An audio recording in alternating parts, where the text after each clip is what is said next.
بسم اللہ الرحمن الرحیم۔ میرا نام فیضان الحق ہے اور ہم سورہ نازعات پڑھ رہے تھے۔ اس کی 5 آیت ہم نے ترجمہ اور تفسیر کے ساتھ پڑھ لی۔ آج 6ٹھی آیت سے ہم اسٹارٹ کریں گے۔ بسم اللہ الرحمن الرحیم۔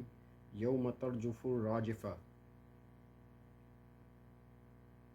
جس دن کانپیں گی کانپنے والی، یعنی قیامت کے دن شدید زلزلے کی وجہ سے پوری زمین لرز اٹھے گی۔ تتبعوها الرادفہ، اس کے پیچھے ایک اور جھٹکا آئے گا۔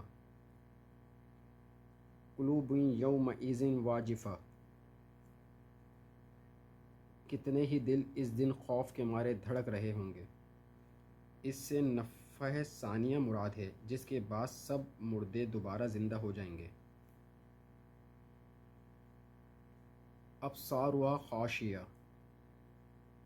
ان کی نگاہیں جھکی ہوں گی۔ فرد خوف سے آنکھیں زمین پر گڑی ہوئی ہوں گی، اوپر آنکھ اٹھا کر دیکھنے کی ہمت نہ ہوگی۔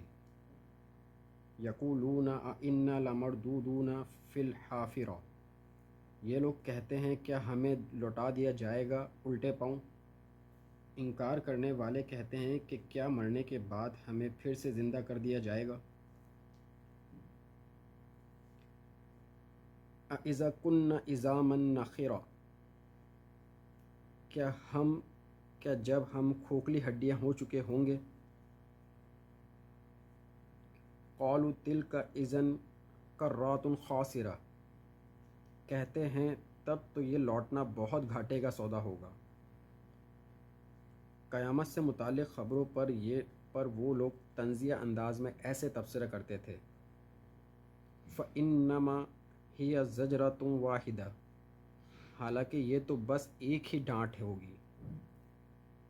فَإِذَا هُمْ بِالسَّاہرَةِ، تو وہ سب کے سب ایک چٹیل میدان میں ہوں گے۔ نفخہ ثانیہ کے بعد سب کے سب انسان زندہ ہو کر میدان حشر میں جمع ہو جائیں گے۔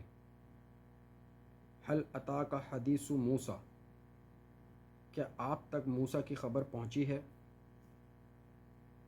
اذ ناداہ ربہ بالواد المقدس طویٰ، جب اس کو پکارا تھا اس کے پروردگار نے طویٰ کے مقدس وادی میں۔